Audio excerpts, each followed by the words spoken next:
Assalamualaikum warahmatullahi wabarakatuh. Alhamdulillah nahmaduhu wa nasta'inuhu wa nastaghfiruh wa nu'minu bihi wa natawakkalu alaihi wa na'udzu bihi min syururi anfusina wa min sayyiati a'malina. May yahdihillahu fala mudilla lahu wa may yudlilhu fala hadiyalah. Wa nashhadu an la ilaha illallah wahdahu la syarikalah wa nashhadu anna sayyidana wa maulana Muhammadan abduhu wa rasuluh amma ba'dah. Qala Allah ta'ala fi kitabihil karim, a'udzu billahi minasy syaithanir rajim. Bismillahirrahmanirrahim. Allahu la ilaha illa huwal hayyul qayyum la ta'khudhuhu sinatun wa la naum lahu ma fis samawati wa ma fil ard man dzalladzi yashfa'u 'indahu illa bi idnih ya'lamu ma baina aydihim wa ma khalfahum ولا يحيطون بشيء من علمه إلا بما شاء. الآية. وقال النبي صلى الله عليه وسلم من أحيا سنتي فقد أحبني ومن أحبني كان معي في الجنة أو كما قال عليه الصلاة والسلام. Jamaah subuh yang dirahmati Allah Ta'ala, alhamdulillah lagi dan lagi kita bersyukur kepada Allah Subhanahu wa Ta'ala.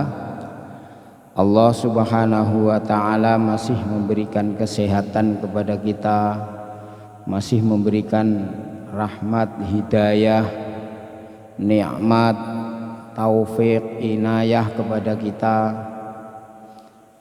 Walaupun mungkin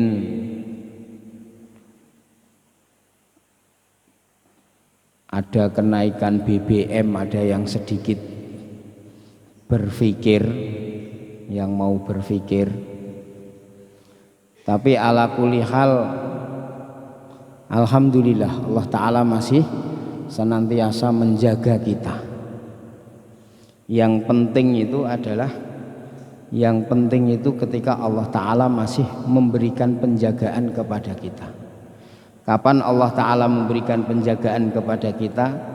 Ya gulam ihfadillah yahfadka. Dalam Riyadhus Shalihin dikatakan, wahai anak kecil, jagalah aturan-aturan Allah, jagalah ketakwaan kepada Allah, jagalah ketaatan kepada Allah, maka yahfadka, Allah Ta'ala masih akan menjaga kamu.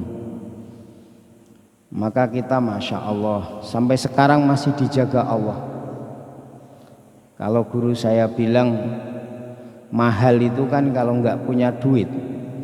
Kalau punya duit mau dinaikkan berapapun juga murah. Kita ini sudah pengalaman, Pak. Hidup kita bukan hanya satu tahun, 2 tahun. Rata-rata yang duduk di sini ini sudah 30 tahun lebih. Dan selama 30 tahun itu perasaan BBM itu naik terus, Pak. Turun sedikit nanti naik lagi, kadang-kadang naiknya banyak diturunkannya sedikit, untuk penghibur juga ada. Intinya apa? Intinya sebenarnya yang membuat harga itu adalah Allah Ta'ala. Yang membuat harga adalah Allah. Biasanya kalau BBM naik nanti harga-harga ikut naik, harga-harga ikut naik. Nah, kalau harga-harga ikut naik terus bagaimana? Ya serahkan kepada Allah. Kalau kita pikir ya pusing, Pak. Kalau kita pikir pusing, ya sudah serahkan pada Allah Subhanahu wa Ta'ala. Terus caranya bagaimana kita? Minimal kita berdoa kepada Allah Ta'ala. Apa yang kita doakan? Ya paling tidak semoga Allah Ta'ala senantiasa membimbing orang-orang yang di atas. Kan gitu nggih. Nah, kalau memang kok sudah tidak bisa dibimbing oleh Allah Ta'ala, ya diganti kan gitu. Semoga Allah Ta'ala membimbing. Kalau nggak bisa dibimbing ya diganti. Diganti nanti kok ternyata dapat yang lebih buruk lagi, ya minta lagi, doa lagi kepada Allah. Tapi kita harus yakin masih akan ada, Islam ini masih akan berjaya sekali lagi. Baginda Nabi bersabda, agama Islam ini seperti air hujan yang tidak diketahui mana awalnya dan mana akhirnya. Maka umat akhir zaman itu nanti akan ada kejayaan Islam sebagaimana jayanya zaman sahabat.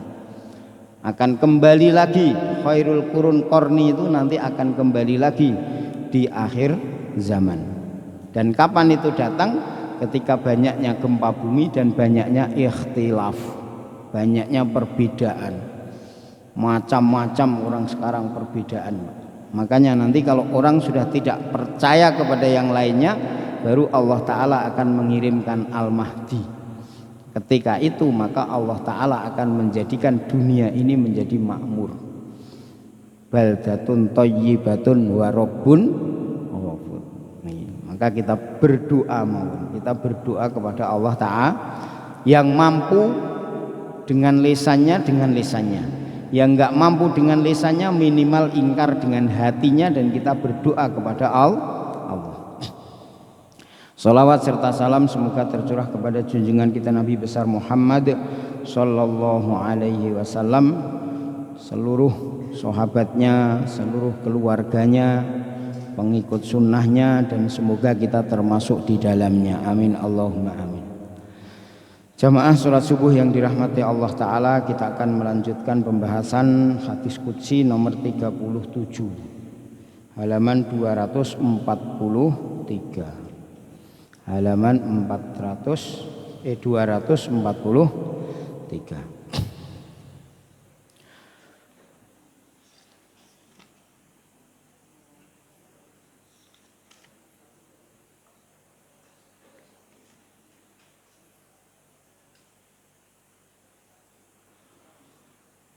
Bismillahirrahmanirrahim.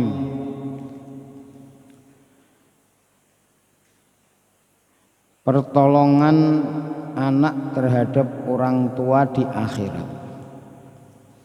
Menurut hadis qudsi, yaqulullahu ta'ala yaumal qiyamati lil wildan udkhulul jannata fayaquluna ya rabbi hatta yadkhula abauna wa ummahatuna fayatuna fayaqulullahu ta'ala mali arahum muhbandiina udkhulul jannata fayaquluna ya rabbi abauna fayaqulu udkhulul jannata antum wa abaukum. Rawahu Ahmad. Allah Subhanahu wa ta'ala berfirman pada hari kiamat kepada anak-anak, masuklah kalian ke dalam surga.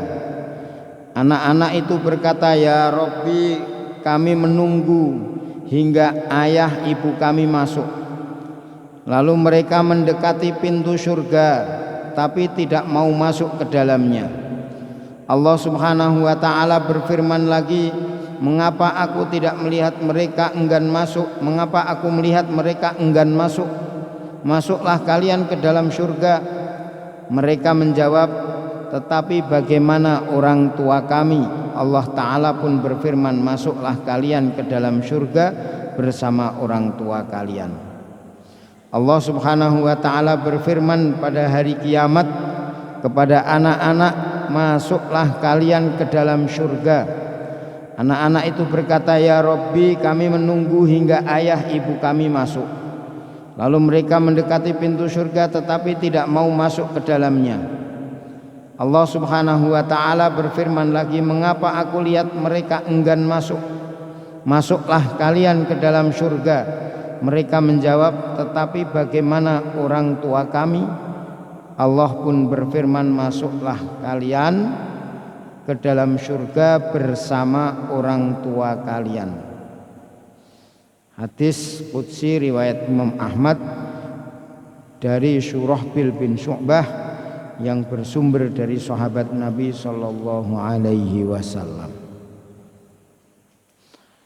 Ini Kalau dalam Riyadhus Shalihin dikatakan bahwasannya orang tua yang kehilangan anaknya atau yang ditinggal mati anaknya dalam keadaan kecil, kemudian dia sabar, maka dia akan masuk surga. Pertama kali Nabi bersabda 3 anak. Maka kemudian sahabat bertanya, ya Rasulullah, bagaimana kalau 2 anaknya meninggal? 2 anaknya meninggal, maka dia pun akan masuk surga. Ya Rasulullah, bagaimana kalau 1 anaknya? Maka Nabi pun bersabda, 1 anaknya pun masuk surga. Artinya anaknya akan menunggu di sana. Nah, ini sesuai dengan hadis qudsi yang di sini. Jamaah subuh yang dirahmati Allah Subhanahu wa taala, pertolongan yang kita butuhkan ketika di akhirat ini adalah syafaat. Syafaat itu apa tuh? Syafaat itu adalah pertolongan seseorang kepada Allah Ta'ala, permintaan pertolongan, permintaan ampunan kepada Allah Ta'ala yang diberikan kepada orang lain. Ini namanya syafaat. Kalau di dalam dunia ini ada bahasa suaka. Bagaimana ketika Rasulullah Shallallahu Alaihi Wasallam masuk ke Madinah, ke Mekah, ketika pulang dari Taif, bagaimana para sahabat yang hijrah dari Habasyah kemudian ketika mereka masuk lagi ke Mekah, maka rata-rata mereka ini mendapat syafaat atau mendapatkan suaka dari satu kaumnya. Ada backingnya. Lah, begitu juga di akhirat pun nanti juga demikian. Jadi kita ini nanti ketika di akhirat maka kita butuh syafaat. Syafaat itu ada 5 macam. Yang pertama syafaat untuk meringankan beban kita di mahsyar. Beban kita di mahsyar. Kita sering mendengar ada hadis nanti umat akhir zaman, seluruh manusia itu berbondong-bondong mencari Nabi Adam karena dia adalah bapak kita. Sampai di depan Nabi Adam, kami minta pertolongan, minta syafaatmu. Maka Nabi Adam pun mengatakan, saat ini aku tidak bisa memberikan pertolongan. Akhirnya datang lagi ke Nabi Nuh. Sampai berkali-kali seperti itu, sampai akhirnya datang kepada Rasulullah. Lah, ketika saat Nabi Shallallahu Alaihi Wasallam menerangkan seperti itu, maka ada seorang Arab Badui bertanya, ya Rasulullah, ngapain mereka mencari sampean keliling dulu pada nabi-nabi? Kami akan langsung mencarimu, tetapi ketika itu engkau di mana? Jadi ketika nanti di mahsyar itu engkau di mana? Maka Nabi bersabda, aku di mizan. Nabi, aku di mizan. Sahabat itu bertanya lagi, ya Rasulullah, kalau aku tidak ketemu di mizan di mana? Aku di sirat. Karena aku akan menjaga umatku ketika akan meniti sirat. Ya Rasulullah, kalau tidak ada di sirat di mana? Maka Nabi bersabda, aku di haud, karena mungkin aku lagi memberikan minum kepada umatku yang taat. Bertanya lagi, ya Rasulullah, kalau tidak ketemu di haud? Nabi bersabda, aku tidak mungkin lepas dari 3 tempat itu. Kalau enggak di sirat, di mizan. Kalau enggak di mizan, di haud. Ini pinternya sahabat, Pak Bu. Sahabat itu tidak tahu dunia tapi tahu peta akhirat. Masya Allah. Jadi masih hidup di dunia tapi tahu peta akhirat. Jadi ketika masih zaman Rasulullah itu mereka sudah tahu Google Map-nya akhirat itu di mana. Cari Rasul itu di mana sudah tahu. Jadi orang-orang yang senantiasa dekat dengan Rasulullah, banyak bersolawat ke atas Nabi, banyak memperjuangkan agamanya Rasulullah, maka nanti mereka tidak akan ikut bingung ke sana dulu, langsung cari. Pertama cari dulu nanti di sirat, di mizan. Di mizan nggak ketemu baru lari ke sirat. Di sirat nggak ketemu di haud. Salah satu tempat itu saja carinya. Nah, ketika itu semua orang datang kepada Nabi, maka Nabi Shallallahu Alaihi Wasallam sujud di hadapan Allah Subhanahu Wa Taala dengan sujud yang lama. Maka kemudian Allah Subhanahu Wa Taala berfirman, sal tu'toh, wahai Muhammad, bangunlah kamu, apa yang kamu minta maka aku akan diberi, kamu akan diberi. Kemudian Allah Ta'ala juga berfirman, berikanlah syafaat kepada orang-orang yang engkau kehendaki. Lah itulah yang namanya maqamul uzma. Yang bisa memberi syafaat ketika itu hanya Rasulullah Shallallahu Alaihi Wasallam, yang sering dinamakan maqamul mahmud atau maqamul uzma. Kalau kita doa setelah sholat, setelah mendengar adzan itu, Rabb hadhihi da'wati tammah, sampai selesai itu maqamam mahmuda, ya Allah berikanlah kepada Rasulullah maqamam mahmuda. Ini adalah maqam di mana tidak ada orang atau tidak ada siapapun yang bisa memberi syafaat kecuali Rasulullah Shallallahu Alaihi Wasallam. Ini ketika di mahsyar. Yang kedua, syafaat itu nanti akan diberikan ketika ada orang yang sudah dicap masuk neraka. Dicap masuk neraka, fulan masuk neraka, fulan masuk neraka, fulan masuk neraka.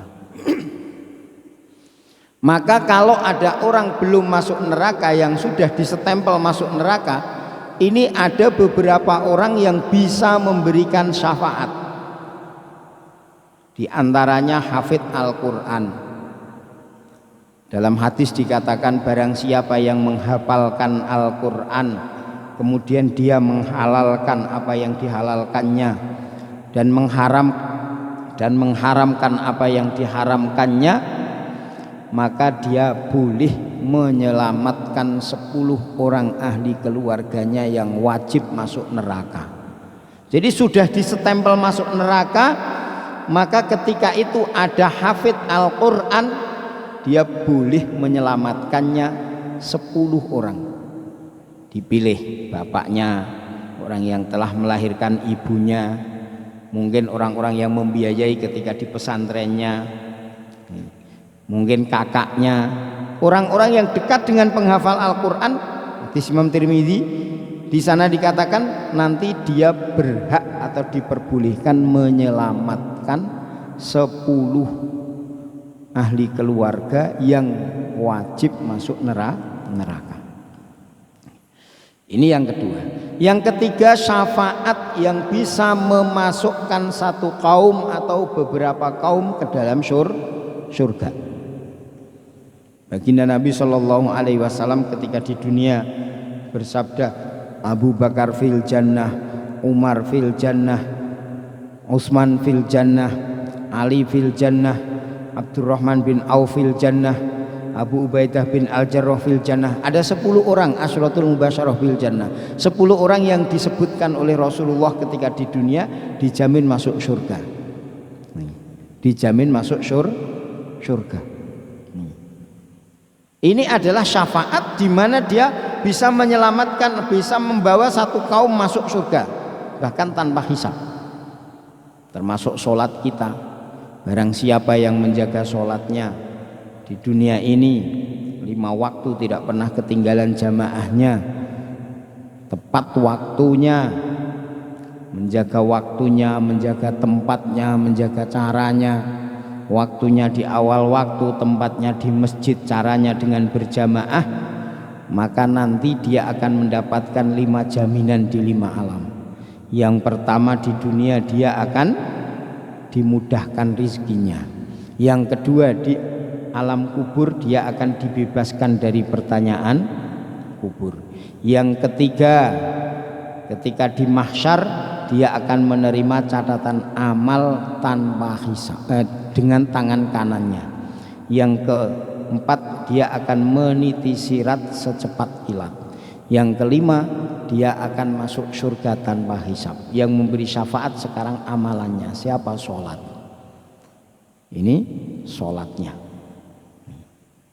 Kemudian yang berikutnya lagi,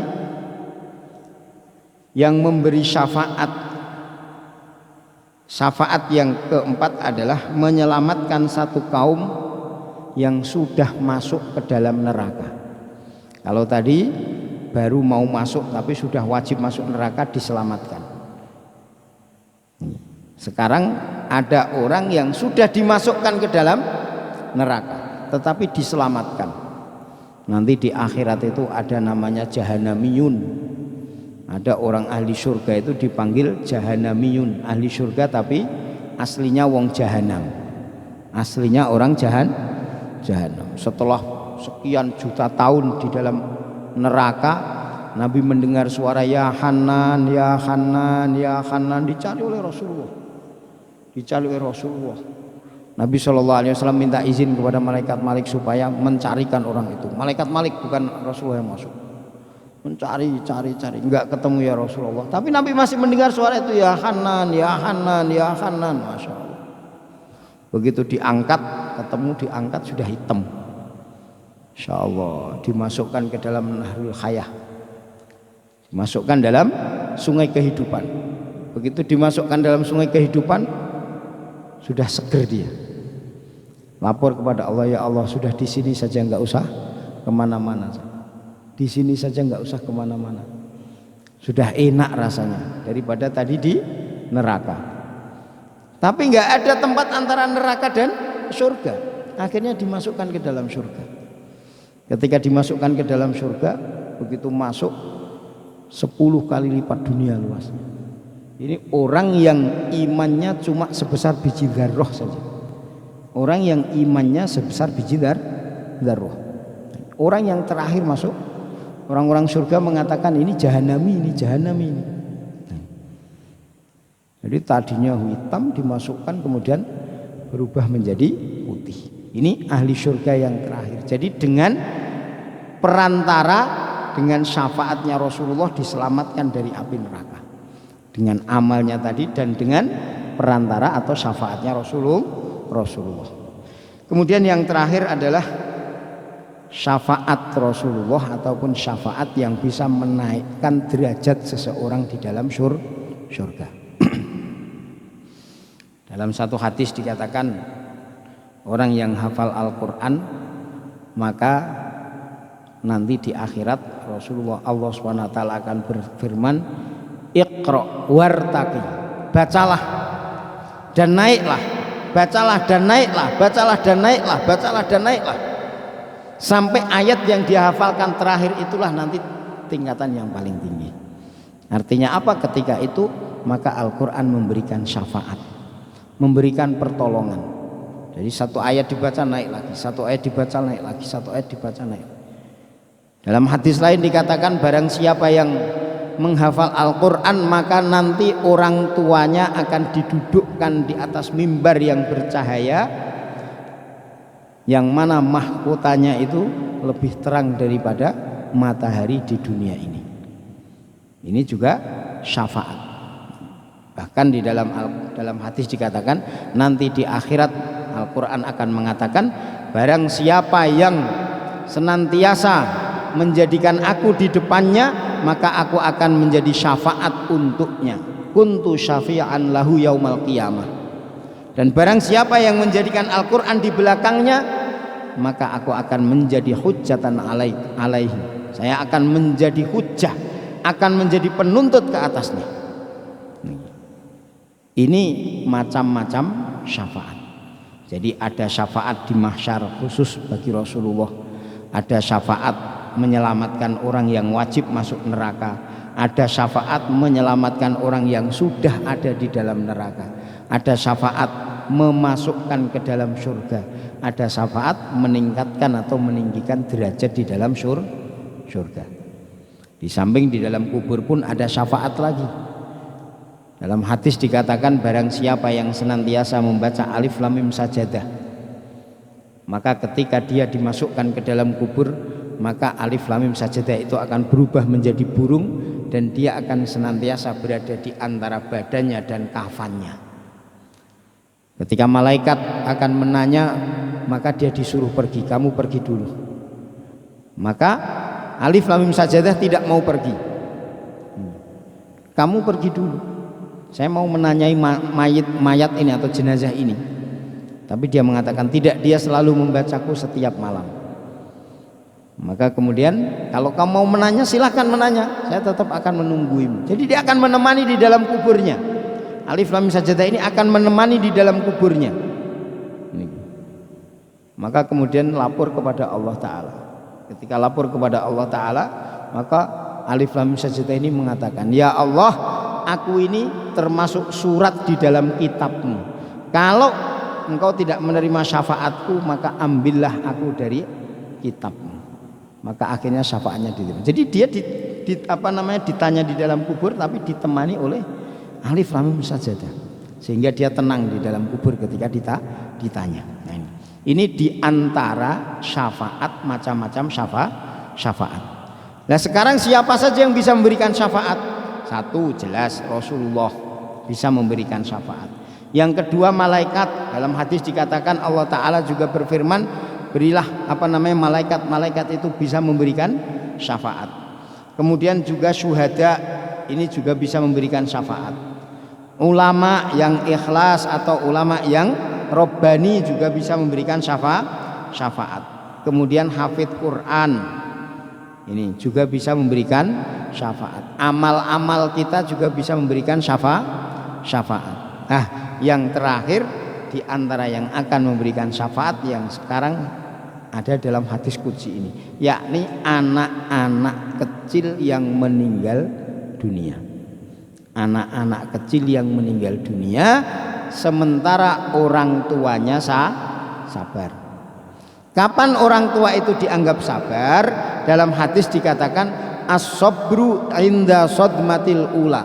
Yang namanya sabar ini adalah ketika awal datangnya musibah. Kalau anak kita meninggal 10 tahun yang lalu, sekarang kita sabar, ini bukan namanya sabar. Alhamdulillah sekarang saya sudah sabar, anak saya meninggal. Meninggalnya kapan? Ketika dulu umur 2 tahun. Loh, ya sekarang sudah berapa tahun? 10 tahun. Ini bukan orang sabar. Memang harus sabar kalau seperti itu. Namanya orang sabar itu contohnya seperti apa? Satu ketika dalam kitab Fadhailul A'mal, fadilah salat, di sana diceritakan Sayyidina Ibnu Abbas radhiyallahu taala anhu ketika dalam perjalanan maka mendengar kabar bahwasanya saudaranya meninggal. Apa yang dikerjakan? Beliau kemudian turun dari kendaraannya, ambil air wudhu, kemudian beliau sholat 2 rakaat, kemudian berdoa kepada Allah Ta'ala, ya Allah, Engkau telah memerintahkan aku untuk sholat, wasta'inu bis sabri dan sekarang aku mengerjakannya, maka terimalah kesabaranku dan sholatku. Ini namanya orang sabar. Semua berasal dari Engkau dan akan kembali dari Engkau. Satu contoh. Contoh yang lain, Abu Thalhah dengan istrinya. Mungkin pernah kami terangkan, ketika Abu Thalhah bepergian, anaknya yang namanya Abdullah ini meninggal dunia. Maka ketika bapaknya pulang, ibunya tidak langsung memberitahukan. Ibunya melayani dulu, memberikan makanan, setelah makan malam mempersiapkan tempat tidurnya, sampai malam itu juga berkumpul di antara Abu Thalhah dengan istrinya.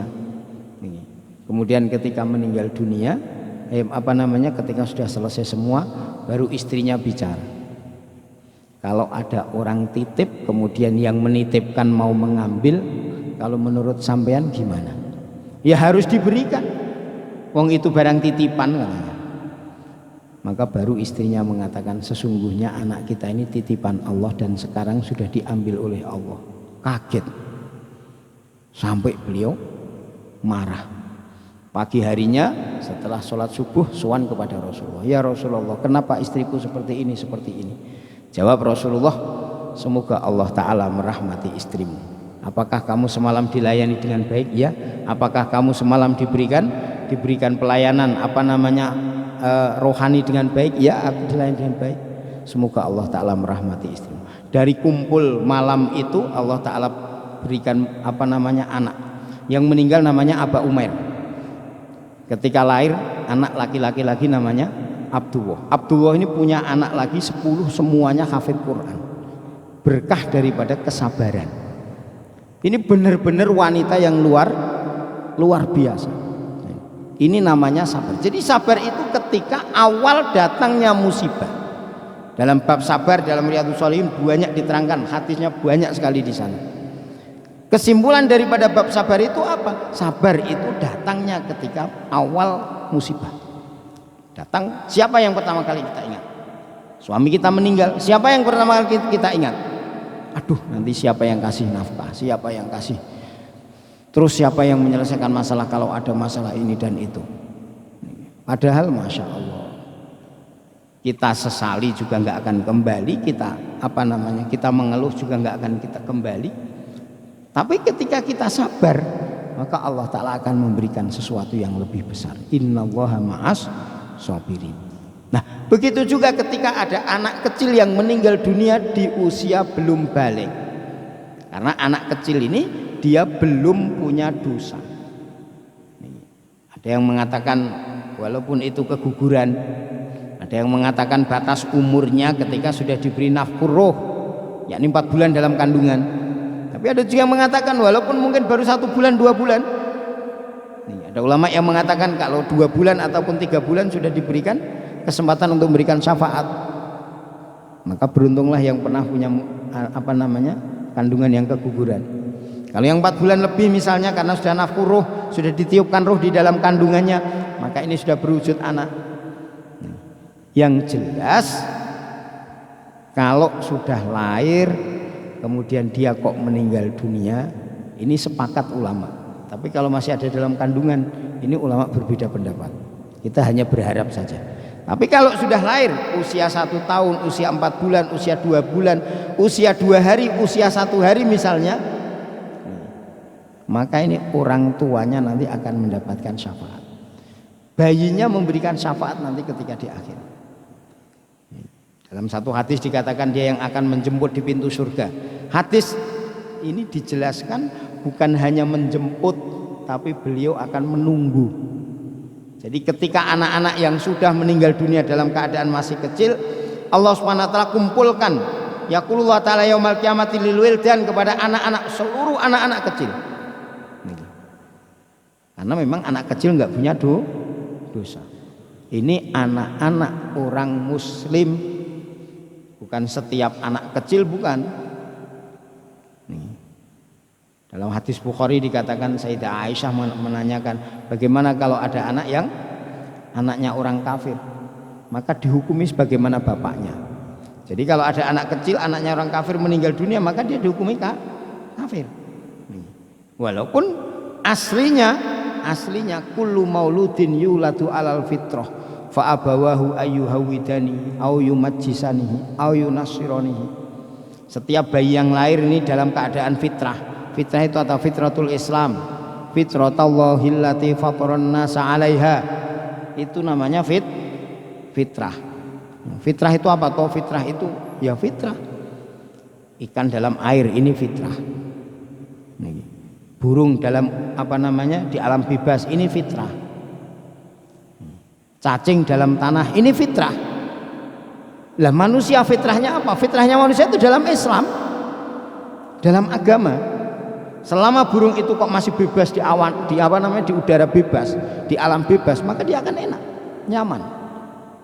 Tapi burung kok dimasukkan dalam sangkar, walaupun sangkarnya emas, tetap nggak akan ada kebahagiaan, nggak ada senangan. Begitu juga ikan. Ikan itu selama masih ada dalam air dia akan masih senang. Cacing juga demikian. Nah, begitu juga manusia pun juga demikian. Fitrahnya manusia itu dalam agama, dalam Islam. Fitratallahi allati fataran nasa 'alaiha. Ketika dia masih ada dalam Islam, maka dia akan senang. Seperti ikan yang ada dalam air, seperti burung yang ada di alam bebas. Ini namanya.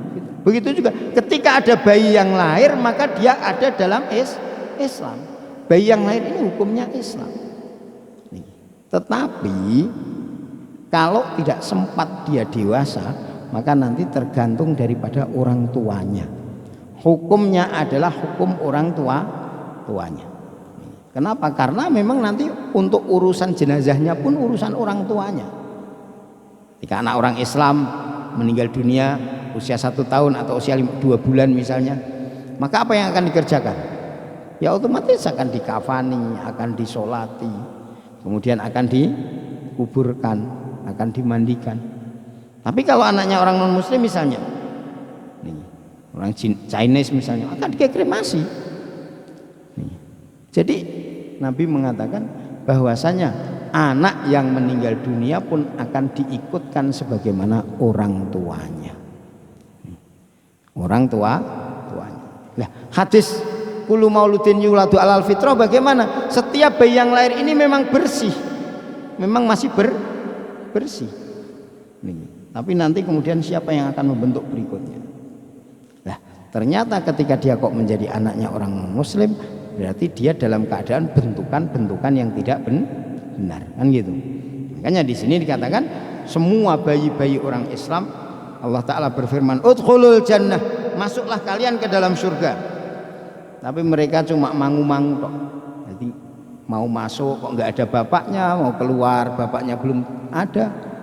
Ini tanda-tanda masuk surganya bapak kok belum kelihatan. Nah, mau dihisap apanya yang dihisap? Bayi itu semua masuk surga tanpa hisap. Nih. Umur kita ini dibagi beberapa fase, beberapa tahapan.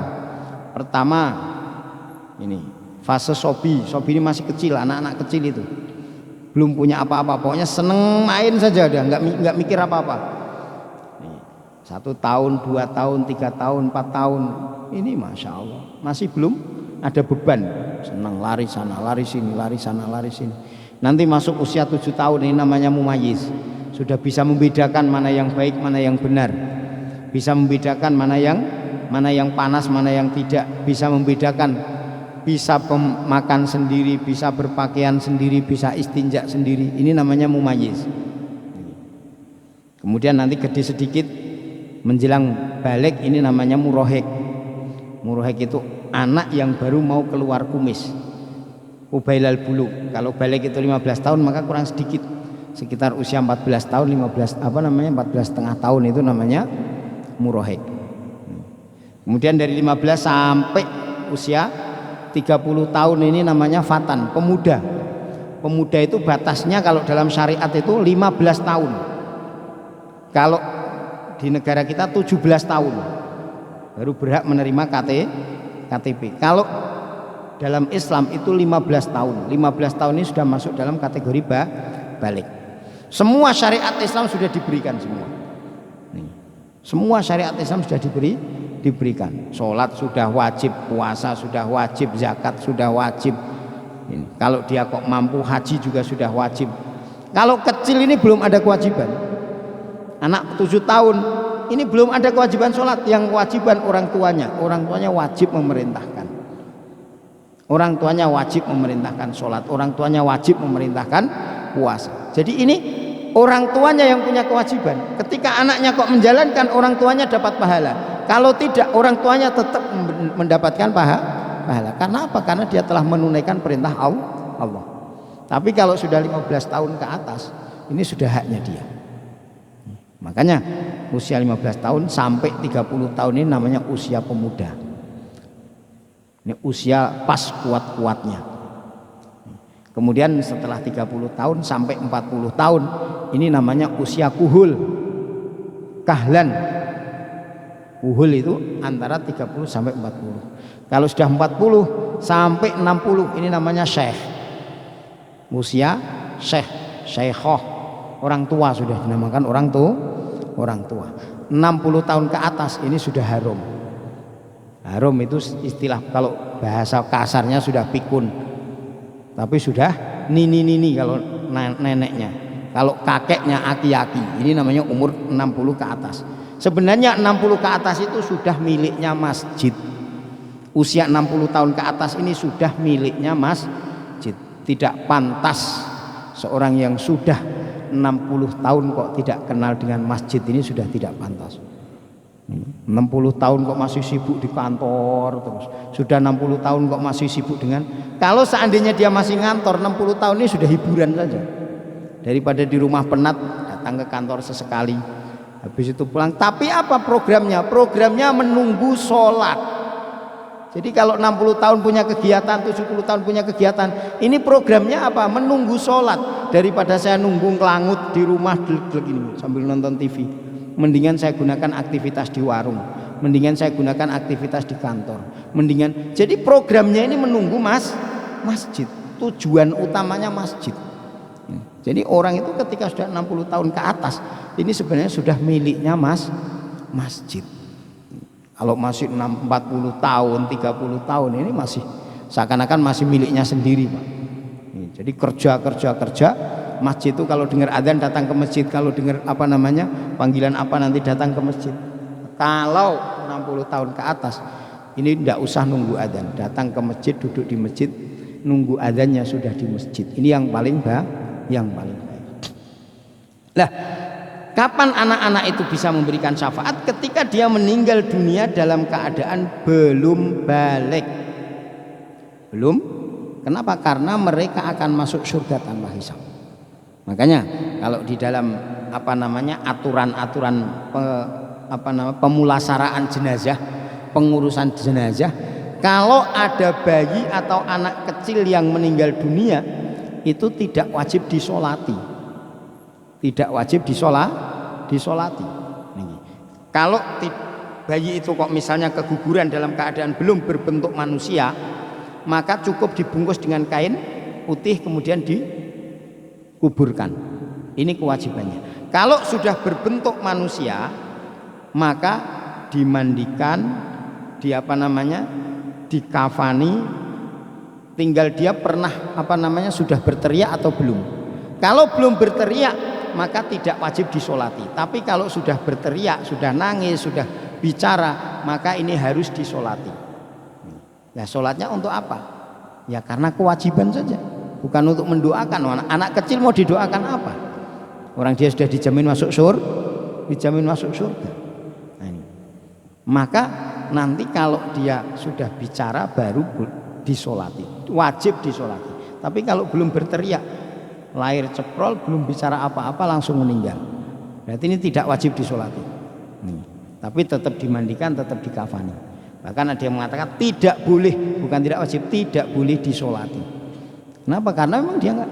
Sebagaimana syuhada misalnya, ada orang mati syahid dalam peperangan, maka tidak boleh dikafani, tidak boleh dimandikan, tidak boleh dimandi. Kalau dikafani wajib, tapi tidak boleh dimandikan. Kenapa? Karena damu syuhada, darahnya orang yang mati syahid itu nanti akan berubah baunya menjadi bau kasturi. Ini, makanya tidak boleh. Ada orang meninggal dunia dalam keadaan ihram, laki-laki atau wanita. Kalau laki-laki mati dalam keadaan ihram, maka kepalanya nggak boleh ditutup. Begitu juga wanita, wajahnya nggak boleh ditutup. Ini. Kenapa? Karena ini untuk memberikan saksi di hadapan Allah Ta'ala. Nah, anak kecil yang meninggal dunia ketika belum balik, dia nanti akan memberikan syafaat orang tuanya. Bukan hanya bapaknya saja, tapi ibunya juga. Tapi kuncinya sabar. Kuncinya sabar. Nih. Kalau dia kok sabar, maka nanti Allah Ta'ala akan memberikan. Tapi kalau nggak sabar, kapan sabar? Sabar datangnya ketika permulaan datangnya musibah itu. Kemudian hadirin yang dirahmati Allah Subhanahu wa taala, dalam hadis lain juga dikatakan al-walidu fil jannah. Jaminan anak masuk surga itu banyak. Jaminan anak kecil masuk surga, mati dalam keadaan kecil masuk surga itu banyak. Makanya kalau seandainya kita punya anak, punya cucu, begitu lahir dapat berapa hari meninggal, dapat berapa bulan meninggal, berat memang. Karena ini pahalanya besar. Rasulullah Shallallahu Alaihi Wasallam sendiri ketika mengebumikan Ibrahim radhiyallahu anhu, mengebumikan Qasim radhiyallahu anhu, mengebumikan Ruqayyah radhiyallahu anha, Nabi Shallallahu Alaihi Wasallam menangis. Ada sahabat yang bertanya, ya Rasulullah, mahadi.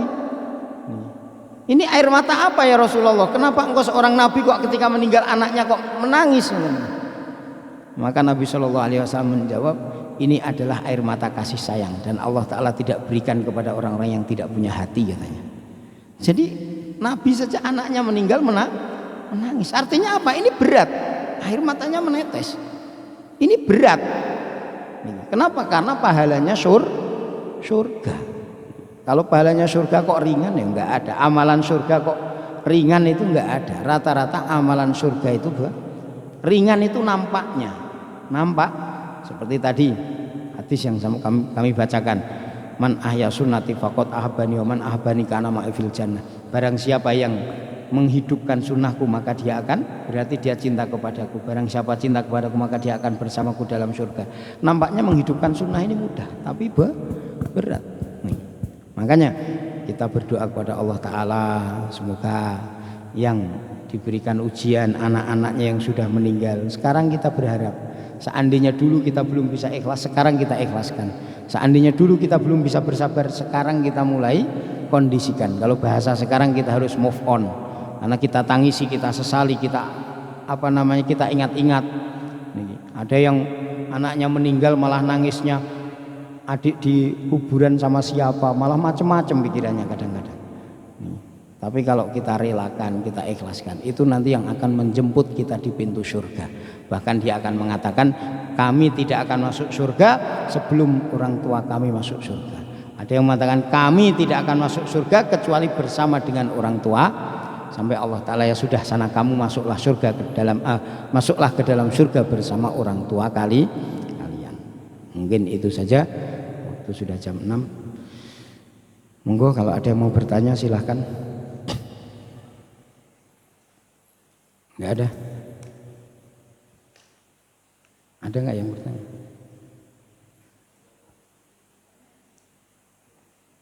Sudah. Yeah. Waalaikumsalam warahmatullahi wabarakatuh.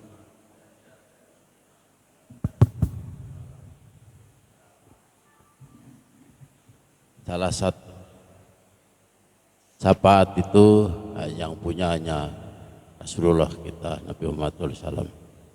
Bagaimana umat-umat Nabi yang dahulu yang pernah saya dengar dan belajar bahwa salah satunya umat Nabi Isa juga ada yang Islam. Nah, bagaimana mereka itu yang memberi syafaat nantinya siapa? Terima kasih. Assalamualaikum warahmatullahi wabarakatuh.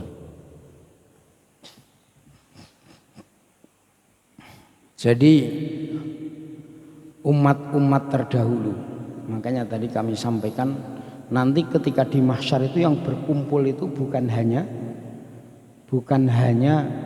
umatnya Rasulullah tok, tapi seluruh umat manusia mereka berkumpul, mereka berbondong-bondong. Umat akhir zaman merasa Nabi Adam ini adalah bapaknya.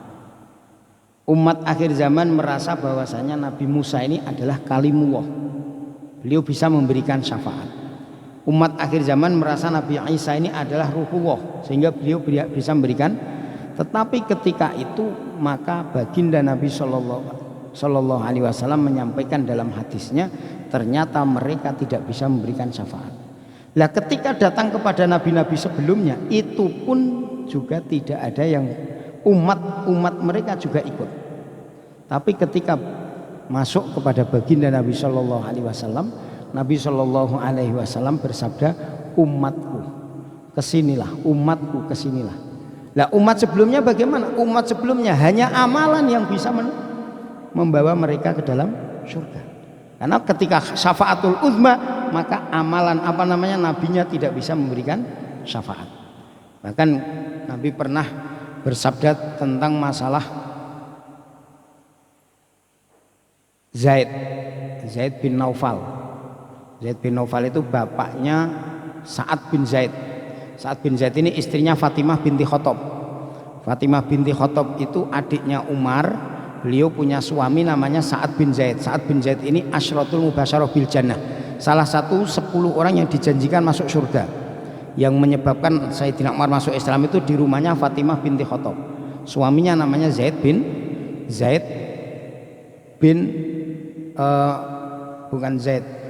Sa'ad bin Zaid. Nah, Zaid bin Naufal ini Umar bin Khattab bin Naufal. Umar bin Khattab bin Naufal, Sa'ad bin Zaid bin Naufal, kakak beradik dengan Khattab. Lah, yang namanya Zaid bin Naufal ini, dia ketika ketika menyembah berhala tidak merasakan kenyamanan. Akhirnya beliau datang dari satu tempat ke tempat yang lain mencari Tuhan. Kemudian beliau sampai di titik tidak percaya dengan Tuhan kecuali Tuhan yang satu. Sampai masyhur syairnya, apakah Tuhan yang 1000 itu lebih baik daripada Tuhan yang satu? Sesungguhnya tidak. Sesungguhnya Tuhan yang 1000 tidak akan menyelesaikan masalahmu, kata. Maka baginda Nabi dalam hadis Bukhari kalau nggak salah, beliau mengatakan sesungguhnya ketika Sa'ad bin Zaid bertanya, ya Rasulullah bagaimana dengan bapakku? Maka kemudian Rasulullah menjawab, sesungguhnya Zaid bin Naufal nanti aku melihat beliau berjalan sendiri masuk surga, tidak ada yang memberikan syafaat. Jadi di saat zaman jahiliyah ada mufarridul jahiliyah, ada satu orang yang mengesahkan Allah Ta'ala, namanya Zaid bin Naufal. Itu pamannya Umar bin Khattab. Jadi beliau tidak percaya kok ada Tuhan 1000, kok ada Tuhan banyak. Jadi akhirnya di titik dia bersaksi bahwasanya Tuhan itu cuma satu, tetapi nggak ada temannya, nggak ada yang mau diikuti karena memang sudah rusak semua. Akhirnya beliau akan masuk surga dengan tanpa pembimbing siapapun, sendirian dia masuk surga. Nah, umat-umat terdahulu pun juga demikian. Mereka akan masuk surga dengan amal mereka masing-masing, tidak akan ada yang memberikan syafaat. Termasuk di mahsyar pun yang diberikan syafaat oleh Rasulullah adalah orang-orang yang beriman dari umatnya baginda Nabi. Ada satu yang kelewatan, 3 orang yang tidak bisa mendapatkan syafaat Rasulullah. Yang pertama orang musyrik, yang kedua adalah orang yang ahli maksiat dan tidak mau tobat, memang dia sudah keras kepala. Kemudian yang ketiga adalah orang-orang yang berlebihan di dalam beragama. Jadi berlebihan di dalam beragama sehingga orang itu melihat agama ini berat. Ada orang mau sholat kuat terus dalam bab rojak, dalam bab Riyadhus Shalihin, orang amal terus sampai orang itu melihat, loh kalau yang masuk surga seperti itu berarti saya nggak mungkin masuk surga, sudahlah saya maksiat saja. Jadi orang itu melihat seakan-akan agama itu berat. Ketika mau di akhirat mau masuk surga, ya Allah di manakah tempatku di surga? Allah katakan, Allah Ta'ala berfirman, kamu di neraka. Loh kenapa? Bagaimana dengan sholatmu? Bagaimana dengan ibadahmu? Karena sholatmu, karena ibadahmu, sehingga banyak orang yang putus asa dari rahmatku, kata Allah Ta'ala. Makanya ini termasuk orang-orang yang tidak bisa masuk, tidak mendapatkan syafaatnya Rasulullah. Jazakallah. Jadi yang mendapatkan syafaatnya Rasulullah hanya umatnya Rasulullah. Selain di makom udma, mungkin nanti sebelum masuk neraka mungkin nabinya bisa memberikan syafaat, atau ketika dalam neraka mungkin nabinya bisa memberikan syafaat, tapi khusus makomul udma hanya Rasulullah saja yang bisa memberikan syafaat. Jazakumullah. Pun nggih. Kayaknya sudah masuk waktu isyraq. Semoga Allah Ta'ala berikan kepahaman kepada kita dan Allah Ta'ala jadikan kita termasuk orang-orang yang berhak mendapatkan syafaat pada hari kiamat. Amin Allahumma amin. Subhanallahu bihamdihi, subhanakallahumma bihamdika, asyhadu an la ilaha illa anta, astaghfiruka wa atubu ilaik. Akhiru kalam wal afu minkum. Wassalamualaikum warahmatullahi wabarakatuh.